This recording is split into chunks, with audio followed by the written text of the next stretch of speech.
Welcome back for another episode. This is episode 28 for June 21st to July 11th. And of course, now that I'm just starting this episode, I'm stuck behind a train. So this is actually going to be a perfect time to get started. I've been out of town and busy, so this is actually a 3-week episode instead of a 2-week. And there's a lot of news, but a lot of it's really quick as well. So this will still be a pretty quick episode. So quarterly earnings came out, pretty big news. Tesla for quarter 2 2020 had 90,650 deliveries, thereabout. And this is actually really impressive considering that we're going through the global pandemic and everything. But last year, comparatively, they had about 95,000 sales. So down year over year, but still, all things considered, pretty fantastic. With that news and other news, Tesla stock is soaring. I normally don't bring up Tesla stock, but because it is up so much, I thought I'd just briefly mention it. Last time I did an episode, Tesla stock was around $995 a share. And by end of trading day on Friday, it was at like $1,520 a share, $1,521, I believe.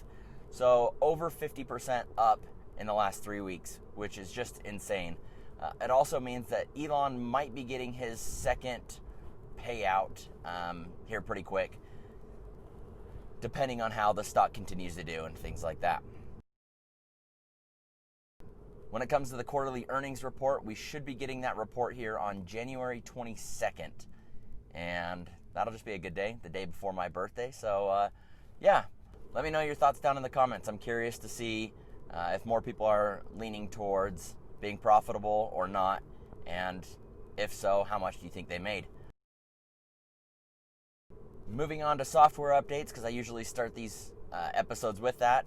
There's a new software update that came out. It is 2020.24.6. Whatever. There's a bunch of different trailing numbers, but this includes quite a few updates. One of those updates is that the side cameras actually show up while you're backing up. If you want, you can just swipe up or down to show those or get them to disappear. A few other different little updates, language support. A few other countries are getting Navigate on Autopilot and new visualizations like trash cans and things like that. And then another one is that the cars now will go through a light if you have somebody to follow and the light is green. So before, the cars, if you have hardware 3 and full self-driving, they would just stop at every single light. And you'd have to press the gas or whatever to keep the car going. Moving right along, the Model Y just got a price drop of $3,000 for the all-wheel drive option and $1,000 for the performance option. And that being said, the performance option, is no longer like stealth where you can get it with the smaller wheels and things like that. It's forced premium upgrade package to get the bigger wheels, the spoiler, the bigger brakes. People are basically torn on which to choose. Some like the smaller wheels for comfort ride and a bunch of other reasons, but that's not an option anymore. So if you get the performance Model Y, you're going to be getting the performance package. If you have just taken delivery of your Model Y between the 4th of July and July 11th, you can retroactively get a refund if you request it from Tesla. So it doesn't hurt to reach out to your delivery advisor or anything like that. I know it always sucks if a price changes right after you buy something, but just know that they do have a 1-week retroactive fulfillment, I guess, to get that price taken care of for you. If it was before July 4th, kind of out of luck. And if you have not yet taken delivery, that'll automatically adjust for you before you take delivery and sign paperwork. I honestly think it's really generous of Tesla to give refunds like that. Because, I mean, think about it. If I were to go buy a Mazda or some other car, if you were to go and ask for a refund or whatever after you've purchased the car, they'd probably just laugh at you. But Tesla's pretty good about it. So enjoy if you get that $3,000 savings, or $1,000 if it's a performance car. And then this week, Leno actually did an episode on the Model Y. Pretty informative. He gives some opinions and a little backstory on Tesla.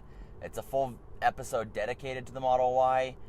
Of course, there's a link down below in the description box, but I'd highly recommend watching it and also taking some of the things that he says with a grain of salt.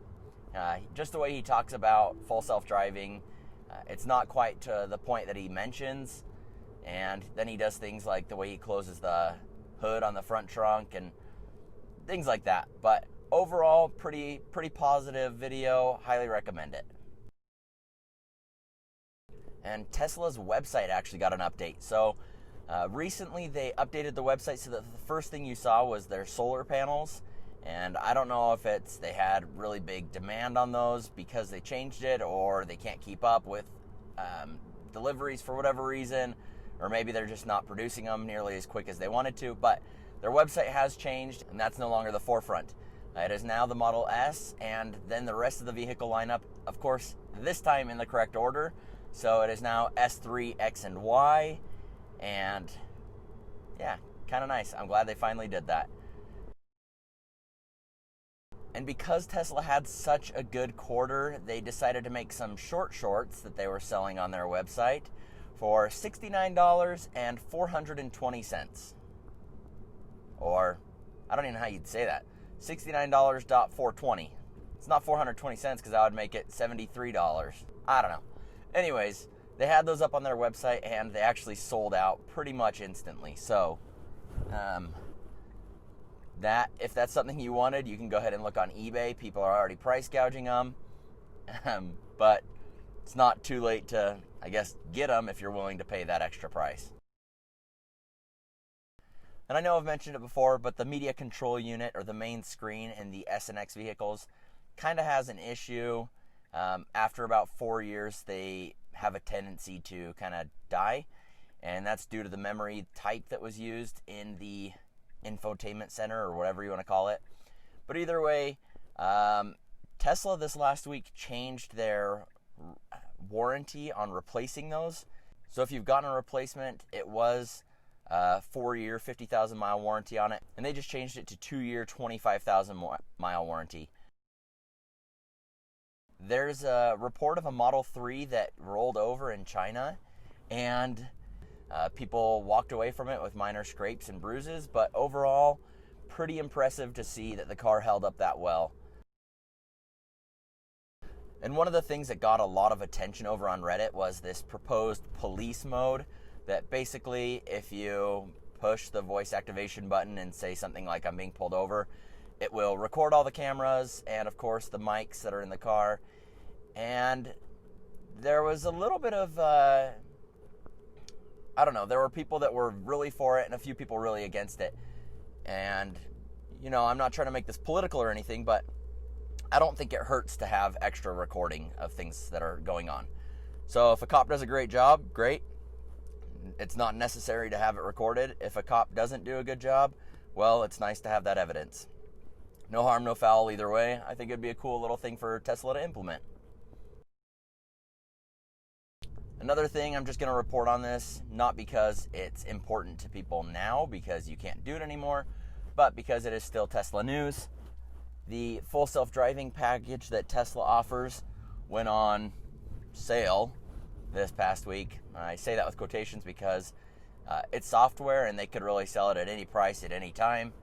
But either way, it was a $4,000 option for us because we had enhanced autopilot, and it dropped down to $3,000. I wasn't planning on doing it, but then seeing that it was going to go up to $5,000 as soon as that sale ended, I thought, you know what, let's just do it. And so we ended up purchasing full self-driving. Still waiting on the hardware.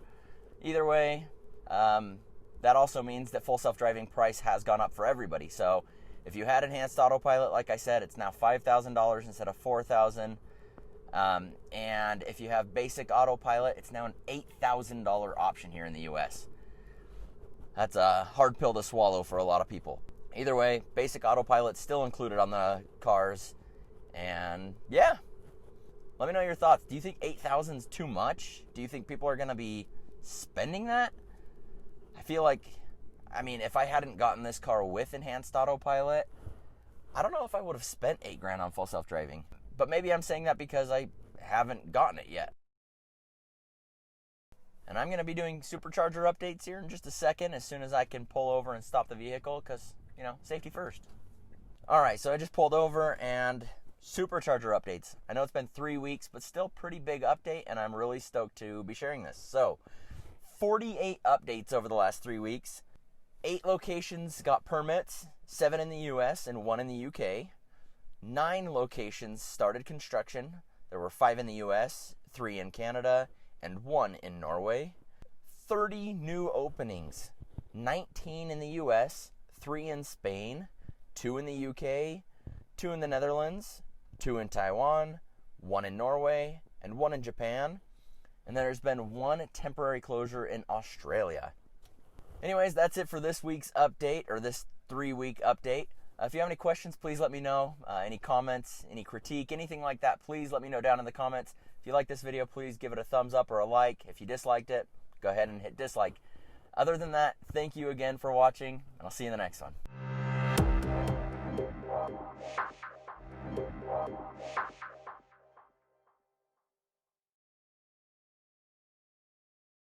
One of the things that got a lot of attention, and one of the things that got a lot